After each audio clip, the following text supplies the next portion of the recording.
જય દ્વારકાધીશ. જય દ્વારકાધીશ. અમૃત પુષ્પ કેન્દ્ર ચલાલા અમૃત પુષ્પના સેવનથી ખૂબ સરસ રિઝલ્ટ આવ્યું છે. માડી આવ્યા છે, એમની સાથે વાતચીત કરીએ. માડી કયું ગામ? સાવરકુંડલા. તમારું આખું નામ કયો?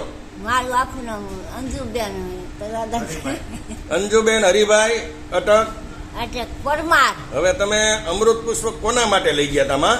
તમારા દાદા માટે. એને શું થયું હતું? એને પેટની લોહીની નળી ફૂલતી. અને શું થતું એના હિસાબે? તકલીફો શું શું પડતી હતી? જમવાનું ન ભાવતું. કેટલા ટાઈમ થી તકલીફ હતી? 2 મહિનાથી.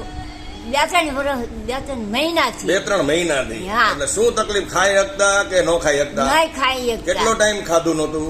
2 મહિના. 2 મહિના એક વસ્તુ ખાઈ ગયા નહોતા. તો નહીં. પછી એના શરીરમાં હાલવું ચાલવું શક્તિ કેવી હતી? શક્તિ શું હોય? હુઈ રે. પથારીમાં રહેતા. હા. બરાબર. હવે ગાંઠ દેખાતી હતી આમે પેટમાં? પેટમાં ગાંઠ હતી, મોટી જબરી. મોટી જબરી ગાંઠ હતી. હા. અને ત્યાર પછી આપણે કેટલી બોટલ કરી માં? બોટલ 3. 3 બોટલ કર્યા પછી આજની તારીખે એ બીમારીની અંદર શું શું ફેરફાર? કાંઈ વાંધો નહીં. હવે ખાવા મીના, જમવા અત્યારે મીના. કેટલું ખાઈ શકે માં? એક રોટલો. આખો રોટલો આવી જાય આખો રોટલો. કમ્પ્લીટ. હા. ગાંઠ નું શું થયું? ગાંઠ નું ગાંઠ ગળી ગઈ. ગાંઠ હાવ ઓગળી ગઈ. હા, ઓગળી. બરાબર. તો દ્વારકાધીશ ની કૃપા થઈ ગઈ હા. પૂરેપૂરી. હા. તો તમારો ફોન નંબર તમે જણાવો માં. તમે બોલો જી. એવું કાંઈ વાંધો નહીં. તો જય દ્વારકાધીશ.